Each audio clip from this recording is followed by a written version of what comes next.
The distress beacon came in on a dead channel.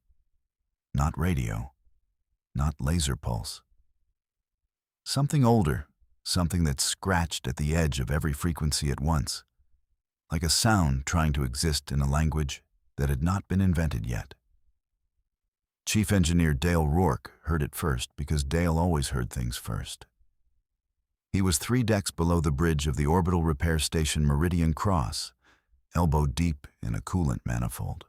Ewan knows when the hairs on his arm stood straight up and every monitor in the bay flickered the same shade of white. He pulled his arm out, looked at his hands, looked at the monitors. "Station," he said out loud. "Are we picking up something on the outer array?" The station AI, which the crew had named Peg after an argument nobody won, answered without a pause. "Yes. It does not match any registered distress format in the human catalog. It does not match any registered distress format in the allied species catalog either. It is, however, unambiguously a distress call." "How do you know?" "Because whatever is sending it is falling." Dale was already moving. The Meridian Cross sat at the outer edge of the Earth-Luna maintenance corridor, which meant it was the first human structure anything would hit, coming in from the deep black. It was not a warship. It was not even close to a warship. It was a 3-kilometer slab of docking arms, repair bays, fabrication halls, and the kind of organized chaos that only made sense to engineers. It had 4 defensive turrets that had never been fired in anger and a crew of 211 people, most of whom were currently asleep or arguing about lunch. Dale got to the observation bay in 4 minutes. He pressed his face to the reinforced glass and saw it. The ship was enormous. It was not enormous the way human ships were enormous. All flat angles and practical geometry. It was enormous the way a cathedral is enormous.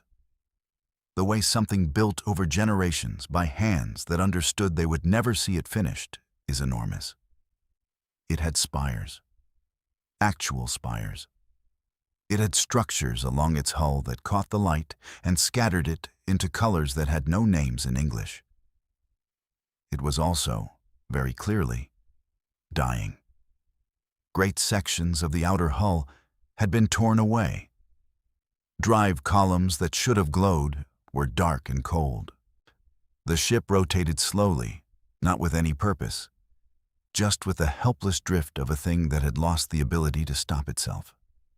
And it was coming in fast, too fast, on a trajectory that would take it through the maintenance corridor and into the station's outer docking ring in approximately 11 minutes. "Peg," Dale said. "Get me Commander Ortiz. Get me her now." Commander Laura Ortiz arrived on the bridge in 8 minutes, which was a personal record. She was still pulling her jacket on when she looked at the screen. She stopped pulling the jacket.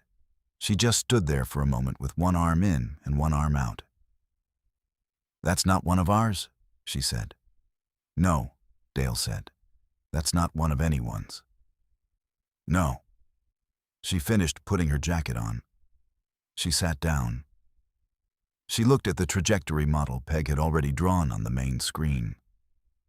She looked at the timer counting down in the corner. She made a sound that was not quite a word. "Dale," she said. "Can we catch it?" Dale had already run the numbers 3 times because the first time he thought he made an error, and the second time he was sure he had, and the third time he sat very still for a moment and accepted the answer. "If we extend the emergency docking arms to maximum reach, fire every tug drone we have, and do something genuinely stupid with the magnetic clamps on Bay 7, he said, "then yes, probably." Define probably. 73%. And the other 27%? It clips our outer ring, and we spend the next 2 years rebuilding. Ortiz looked at the screen. She looked at the dying ship that was not built by any human hand or any hand they had ever shaken. She thought about the signal it was sending, which was still coming. Still that scratching, desperate frequency that felt less like a radio call and more like something screaming. Do the stupid thing with the clamps, she said. And somebody find me a xenolinguist. There was no xenolinguist on the Meridian Cross. There was, however, a linguist named Kara Flynn, who had written her doctoral thesis on nonverbal distress communication across Earth species, and who was currently in the cafeteria eating a bowl of oatmeal when her communicator went off. She answered it. She listened. She put down her spoon and did not pick it up again. The next 9 minutes were the loudest 9 minutes in the history of the station. Every tug drone launched at once. The docking arms extended with a groan that traveled through the whole structure and rattled mugs off shelves 2 decks away. Dale stood at the base 7 controls with his hands moving faster than he thought was possible, and told himself he was not scared, which was a lie, but a useful one. The ship came in like a wounded animal. Massive, trailing debris, still rotating. The tug drones hit it from 6 angles at once, and it was like watching gnats try to redirect a falling building. For 4 seconds, nothing happened. For 4 seconds, Dale watched the trajectory model and did not breathe. Then the rotation slowed. Then it stopped. The magnetic clamps on Base 7 did the thing Dale had called stupid, which was to fire at full power in a sequence that the manual explicitly said never to use in sequence. Garbert and they caught the ship's lower hull with a sound like the world being grabbed by its collar. The station shook. Alarms went off in 4 different departments. Somebody in engineering fell off a ladder and was, fortunately, fine. The alien ship stopped moving. It sat in the emergency berth, too large for it, hanging out over the edges like a piece of furniture that did not fit in the room. It sat there, and it was quiet, and for a long moment, nobody on the Meridian Cross moved or spoke. And then Peg said, "The distress signal has stopped." And then, from somewhere deep inside the alien hull, something answered. It was not a hum, and it was not a voice, and it was not a sound that the human ear was built to process. But it traveled through the metal of the docking clamps, and through the bones of the station, and through the floor, and into the feet of everyone standing on it. And even Kara Flynn, who had never heard anything like it in her life, understood what it meant. It meant, "We are still here." Dale Rourke pressed his palm flat against the wall of Base 7, against the metal that was now connected, clamp by clamp, to a ship that had come from somewhere no human had ever been. He could feel it still, that faint vibration, that answer. He said, to no one in particular, "All right then, let's see what you need." The first time the airlock cycled and the door opened, Dale was ready for almost anything.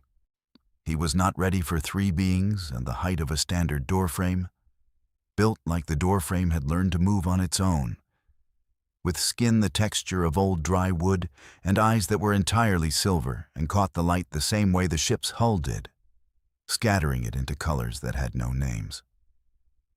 They wore suits that were clearly not pressure suits in any human sense.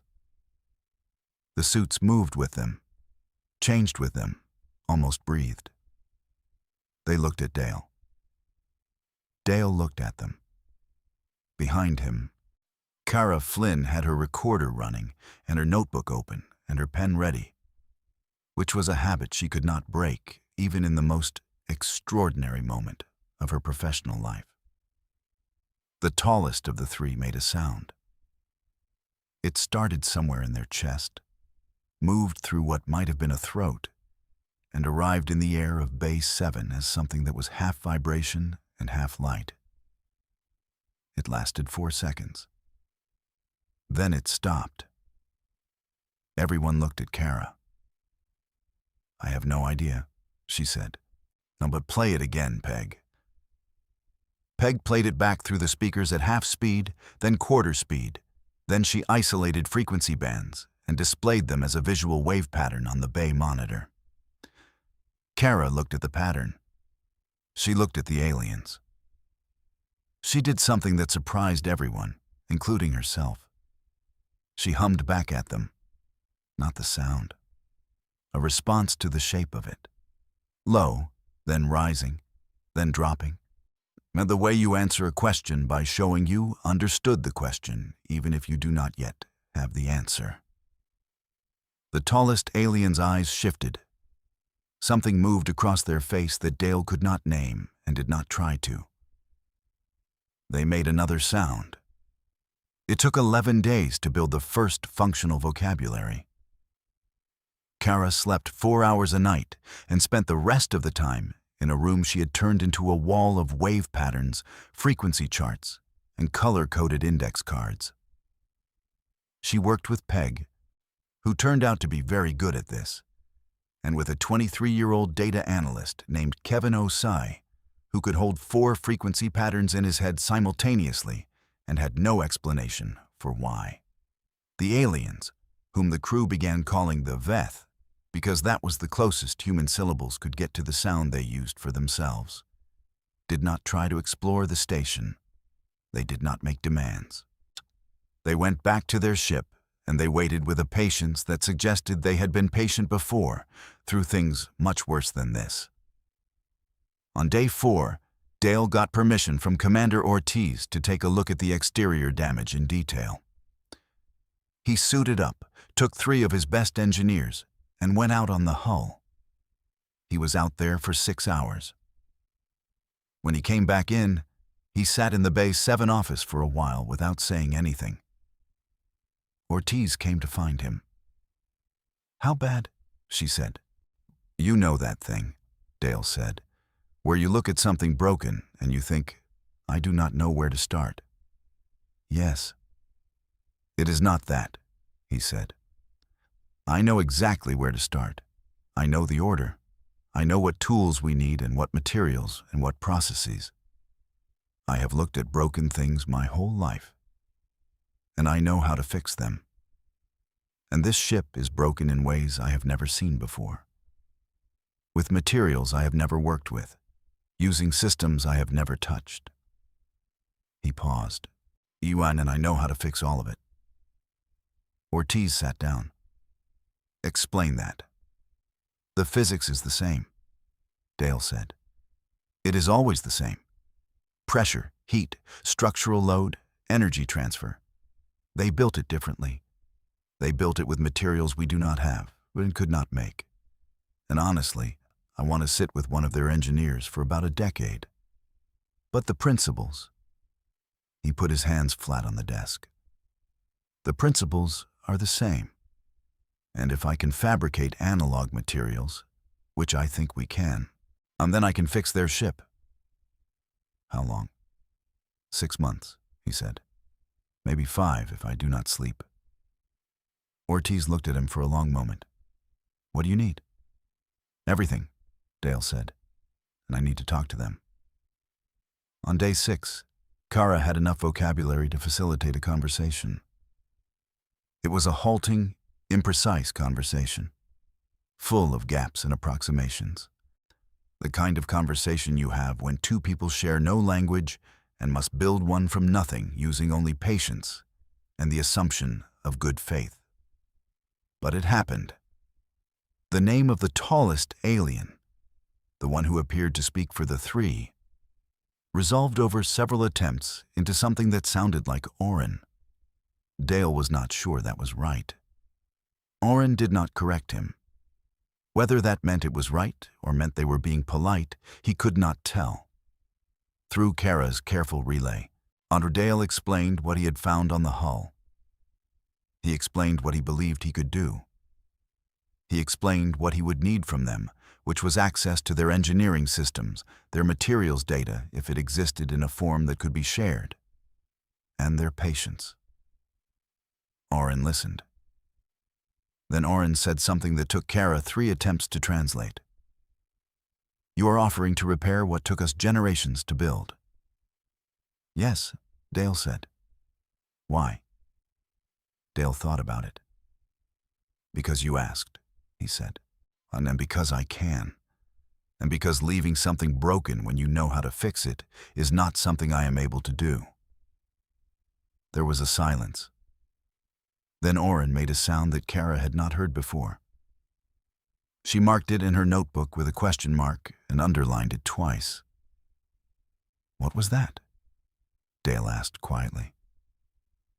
I think, Kara said slowly, that was the sound of someone deciding to trust you. The work began the next morning. Dale divided his engineering crew into 4 teams and set them running in parallel, because the only way to eat something that large was to eat it from 4 directions at once. They fabricated. They welded. They ran calculations on materials they had never worked with before, and argued about the results and ran them again. The Veth watched. And on the 3rd day, one of them, smaller than Oren, with a pattern on their hands like circuitry, and came down to the fabrication hall and stood beside Dale's lead fabricator, a woman named Ruth Adler, and watched her work. Ruth looked at them. She held up the part she was working on. She pointed to the schematic on her screen. The Veth reached out one long finger and touched the schematic. Moved something. The geometry changed. Ruth looked at the new geometry. She looked at the Veth. Oh, she said. Oh, that is so much better. She started over. The part she made the second time was better than anything she had made the first time, and she had been making things for 20 years. The Veth stayed. Every day after that, 1 or 2 of them would come down, and the communication that happened in that fabrication hall was not linguistic.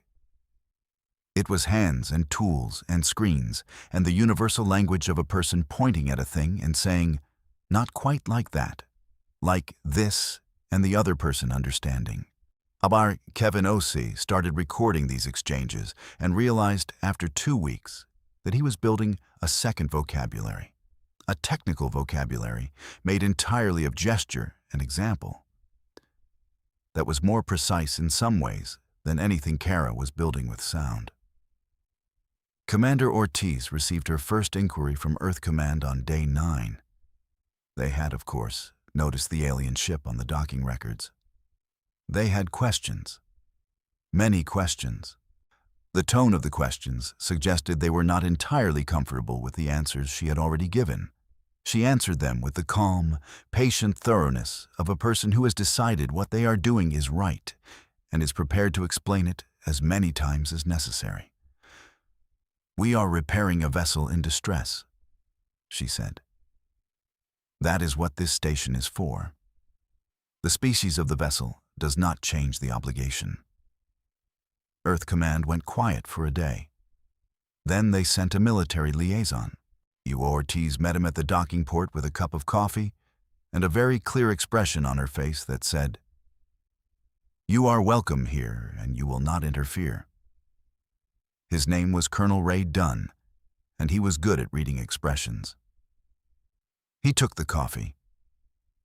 He looked at the alien ship sitting in the emergency berth. He was quiet for a long time.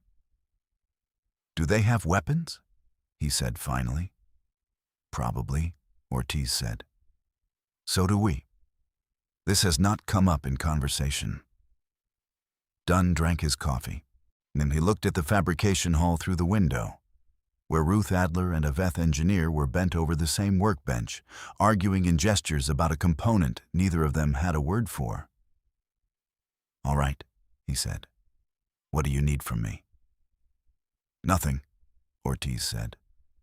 "But you can stay and watch if you want." He stayed. He watched. And on day 14, he picked up a tool and helped, because he was, underneath the rank and the questions, an engineer first, on when some things could not be watched from a distance. The hull repair took 9 weeks, not 5 months, not 6, 9 weeks. This was because the Veth engineering data, once it was being actively shared, turned out to contain solutions to problems that Dale's team had been solving the hard way for years. And Dale's fabrication techniques, once the Veth engineers understood them, turned out to solve problems that the Veth had been working around for longer than human civilization had existed. The exchange was not one-sided in either direction. It was the kind of collaboration that happens when two groups of people who are very good at the same thing, but have taken completely different roads toward it, finally meet in the middle. Ruth Adler did not sleep more than 5 hours a night for 9 weeks, and she said it was the best 9 weeks of her life. Kevin Osei built a technical dictionary of 240 terms by the end of week 3. By week 7, it was over 900. He sent a copy to every university on Earth that had a xenolinguistics department, which was 4, and all 4 of them told him he had made an error. And he sent them back a video of himself and a Veth engineer successfully communicating the tolerances of a structural load-bearing component using nothing but the dictionary. And all 4 departments went very quiet and then very loud. Kara Flynn had moved past simple vocabulary by week 4 and into something stranger and more interesting. The Veth language was not built the way human languages were built. It did not separate information from emotion. When Oren described what had damaged their ship, the description contained, embedded in its structure, how Oren had felt watching it happen. You could not extract one from the other. The language did not allow it. She stayed up most of one night thinking about what that meant, about what it meant to build a language where fact and feeling could not be separated, where every report was also a testimony, and every statement was also a confession of response. She wrote a paper about it at 3 in the morning that she would later describe as the best thing she had ever written, and also completely illegible, because she had been awake for 31 hours. Oren came to the engineering bay on day 42. This was unusual. Oren usually stayed aboard the ship coordinating from there and sent the 2 junior Veth as working representatives. Then Dale was recalibrating a power transfer node when he looked up and saw those silver eyes watching him. He straightened. He set down his tools. Through Kara, who had been summoned from 3 decks away by a message that just said, "Come to Base 7 now," Oren spoke. "You have done something," Oren said, "that we did not believe was possible." "The hull repair?" Dale said. "No," Oren said. "The hull repair is a technical achievement. Like what you have done is make us believe it was worth asking." Dale thought about this. "What happened to you out there?" he said. "What damaged the ship?" The silence that followed was long enough that Dale thought the question had been too much, too soon. A boundary crossed without a map to know where it was. Then Oren said, "There are others, between the stars. They do not want anyone moving through the space they have decided is theirs." "Others," Dale said. "Yes. And they did this to your ship." "Yes." Dale looked at the hull through the bay window, at the patches and welds and fabricated panels that his team had put there, at the 9 weeks of work that had pulled something dying back into something whole. "How many of them?" he said. "Enough," Oren said, "that we came to your small station at the edge of your small system because we had nowhere else to go." This settled over the bay like a change in air pressure. Colonel Dunn, one who was in the room because he was always in the room now, said nothing. But Dale saw his hand move to his collar and then stop. "And they'll come looking for you," Dale said. It was not a question. "Yes," Oren said. "Eventually." Dale looked at Commander Ortiz. Ortiz looked back at him. They had been looking at each other across rooms for 3 months now, and they had gotten very good at full conversations in a single exchange of expressions. This one said, You know what I'm thinking. And, yes, and I have not decided if it's brilliant or insane. And, does it matter? And, no, not really. Dale turned back to Aaron. The hull is almost done, he said. The drive columns are next. We estimate 2 more weeks for full restoration. He paused. But when we're done restoring, I'd like to talk to you about something else. What? Upgrades, Dale said. The word went through Kara's translation, frequency and light and meaning all at once. Oren was still for a long moment. You would modify our ship. With your permission, Dale said, and with your engineers involved at every step. There are things we do that I think your ship could use, and there are things your ship does that I'd like to understand better before we're done. I think we can make something that neither of us could make alone. Oren's eyes shifted. That same thing moved across their face that Dale had not named the first time, and still could not name. And in return, Oren said, You tell me everything you know about the others, Dale said, and then we figure out what to do about them together. The fabrication halls ran 22 hours a day for the next 6 weeks. The human engineers and the Veth engineers worked side by side, and the technical dictionary Kevin Osei had built became a living document that updated itself 3 or 4 times a day as new problems produced new vocabulary. Colonel Dunn had a direct line to Earth Command and used it every morning to describe the previous day. And Earth Command had stopped asking concerned questions somewhere around week 2 and started asking useful ones. The drive columns were the hardest part. The Veth drive technology operated on a principle that human physics had theorized but never demonstrated. Stuck and demonstrating it inside a repair station required a level of careful management that kept Dale's entire team in a state of very calm, intense focus for 11 consecutive days. Nothing went wrong. This was either because they were very good or very careful or both, and Dale chose to believe it was both. When the columns lit up for the first time, the light they produced was that same scattered color that had no name in English, and it filled Bay 7 and traveled through the docking clamps into the station, and every person on the Meridian Cross felt it in their feet and in their chest and somewhere else that was harder to locate. Ruth Adler sat down on the floor of the fabrication hall and cried, which she had not done since she was 9 years old, and she did not apologize for it. The modifications Dale had proposed were not small. He was not a person who thought in small modifications. Working with the Veth engineers, his team integrated human shield technology with Veth hull materials and produced something that neither species had alone. A layered defense that absorbed energy in one system and redistributed it as power in another. They adapted human fabrication speed, the ability to manufacture components fast and in bulk, to Veth design principles, which prioritized elegance and efficiency in a way that human manufacturing had never quite managed. They built in a communication system that worked in both languages, that could broadcast on human frequencies and Veth frequencies simultaneously. They built in a fabrication bay, small but functional, so that the ship could produce its own repair components in the field.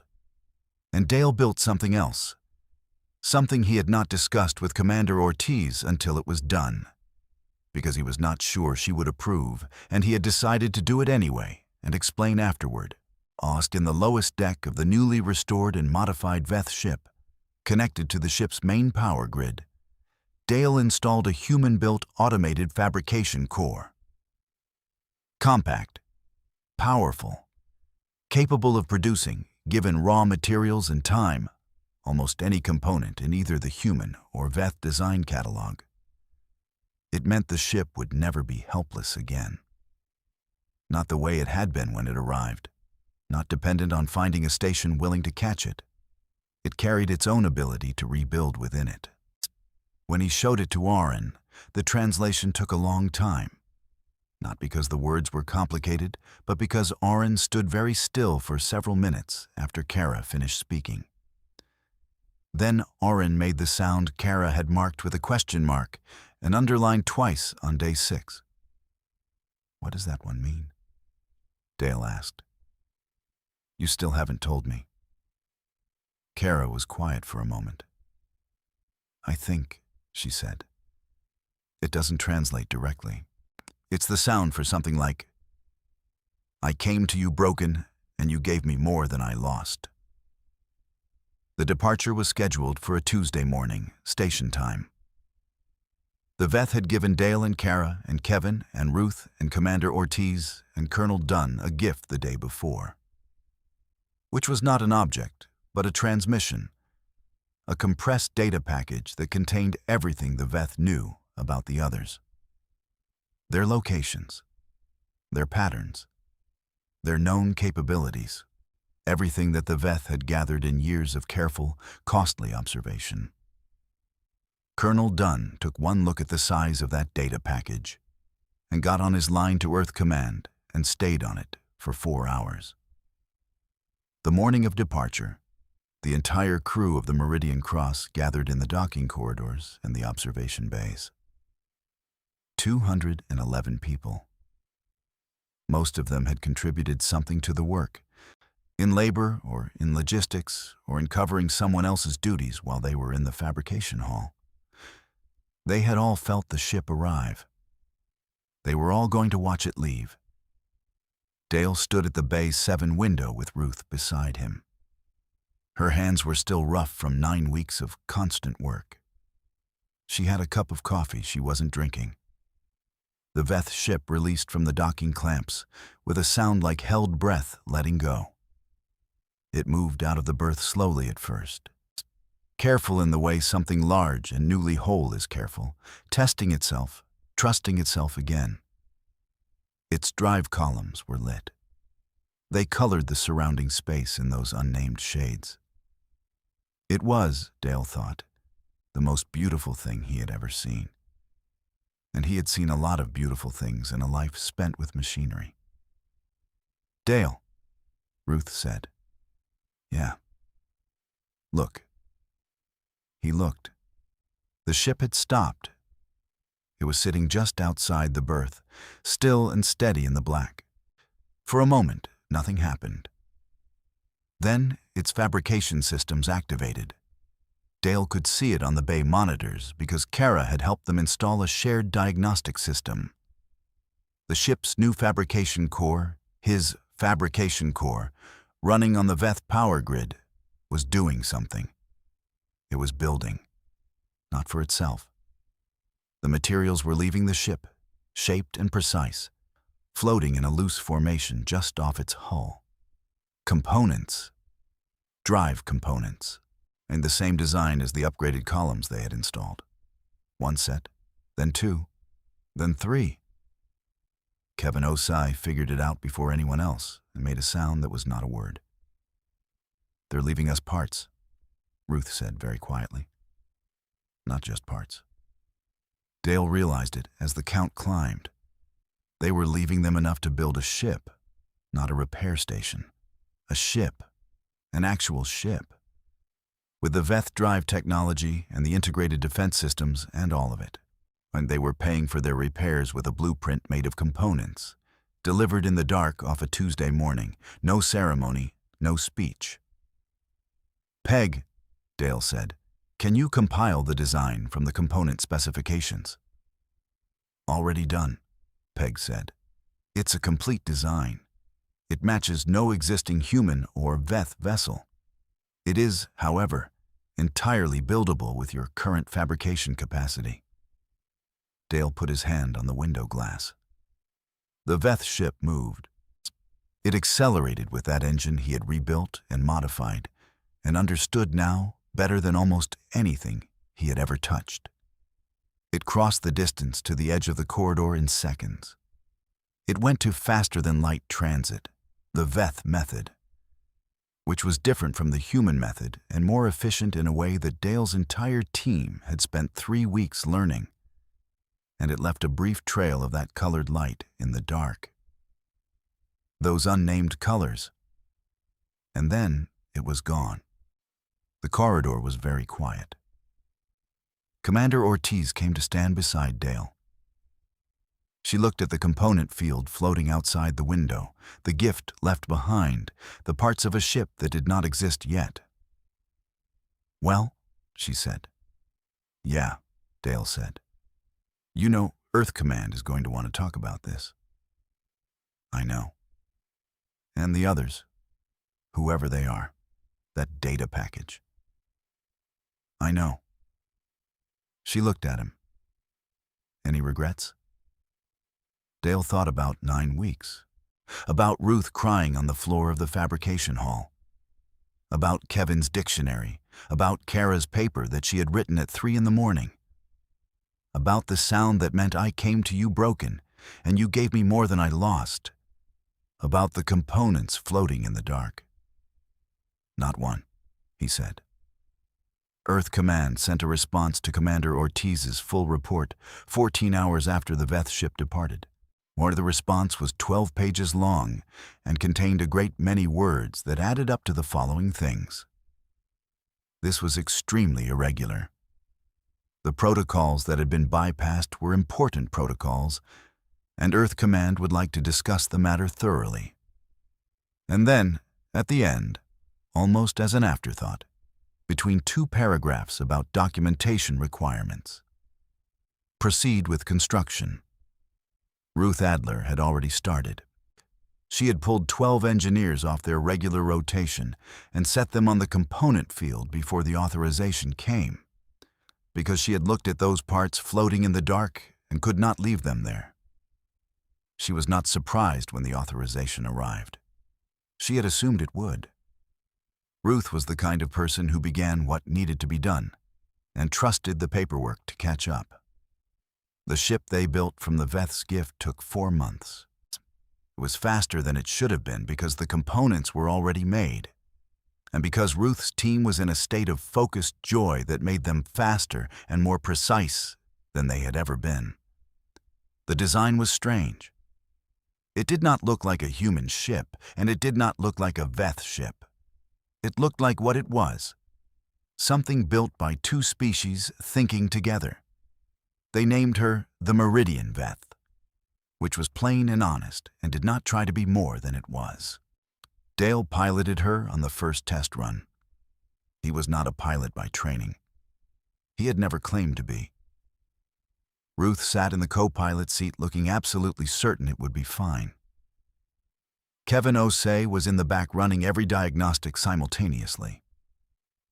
Kara was not there. Kara was back on the station because someone had to be. And she had said goodbye to Dale at the airlock with a handshake that lasted a second too long, and neither of them mentioned it. The Veth drive engaged. Dale had felt it activate on the bay monitors when the Veth ship left. He had studied the theory and the mechanism and the component tolerances for months. He knew exactly what it should feel like. It did not feel like anything he had expected. It felt like the universe had been folded once, very gently, along a crease that had always been there, and they had moved from one side of that crease to the other before the fold finished. He sat in the pilot seat for a long moment after they arrived at the test coordinates. "Ruth," he said. "Yeah? We're going to need more ships." She was already smiling. She had been smiling since before they left. "I know," she said. "I've already started the plans." The data package the Veth had left was not just navigation maps and threat profiles. Embedded in its structure in the same way that Veth language embedded emotion in fact were other things. Information about systems, about routes, about worlds that existed on the other side of the corridors controlled by the others, worlds that had not been heard from in a long time. Colonel Dunn worked through the data with his team for 3 weeks before he came to Ortiz with a map he had built from it. It was a map of a situation much larger than anyone had understood when the Veth ship first appeared on the outer array. "They've been cutting off travel routes," Dunn said. systematically, for a long time. Anyone who tries to cross through gets stopped. The Veth were trying to reach several systems that have gone quiet. They were intercepted. Ortiz looked at the map. How long have the others been doing this? We don't know. The Veth data goes back about 60 of their years. But some of the systems on this map have been quiet longer than that. She looked at the empty spaces on the map, the places where signals should have been and weren't. We have one ship, she said. For now, Dunn said. Ruth Adler's plans for the next ship were on Ortiz's desk by the end of the day. They were extremely detailed plans. Ruth had been thinking about them for a while. The second ship took 3 months. It was faster to build because they knew what they were doing now. And because Ruth had made modifications to the fabrication process that improved output by 30%. And because Earth Command, after seeing the test results from the Meridian Veth, had stopped asking concerned questions and started sending resources. They named the second one the Copper Run because Ruth said it needed a name that sounded like work, and everyone agreed. The third ship was started before the second one finished. The fourth overlapped the third. By the time Dale piloted the Meridian Veth out of the maintenance corridor on the morning 6 months after the Veth departure, there were 7 ships. 7 ships that were neither human nor Veth in design, that got built from a vocabulary that 2 species had made together, crewed by humans who had spent months learning to think in a new technical language. They were not warships. Dale had been very clear about this. They were explorers. They were engineers. They were, in the tradition of everything the Meridian Cross had ever been, repair crews. They were going out to find what had gone quiet and see if it could be fixed. They did not know what they would find. They did not know what the others would do when they appeared in corridors that had been controlled for 60 years. They did not know how many more species existed in the quiet spaces of that map, waiting. But Dale Rourke knew how to fix broken things. Ruth Adler knew how to build what did not yet exist. Kevin Osei could hold a technical vocabulary of 900 terms in his head and add to it without losing any. Kara Flynn had written a paper at 3 in the morning that was going to change how humanity understood language forever. And she was now back on the Meridian Cross helping a team of 12 learn Veth frequency language because they were going to need it. And the Meridian Veth moved out into the black with 6 ships behind her, and the drive columns left those unnamed colors in the space behind them. And the maintenance corridor was quiet. Peg watched them go. She tracked their signals until they transitioned, and then there was nothing to track.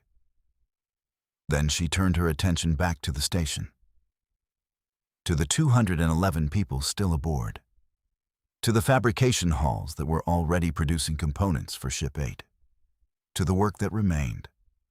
Someone in the cafeteria had left a bowl of oatmeal on the table, stone cold, abandoned when a communicator went off 7 months ago.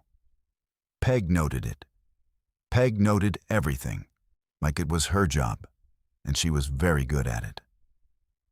She thought, in the way that she was capable of thinking, about a distress signal that had come in on a dead channel, about the decision to catch something falling instead of letting it hit, about what had grown from that decision.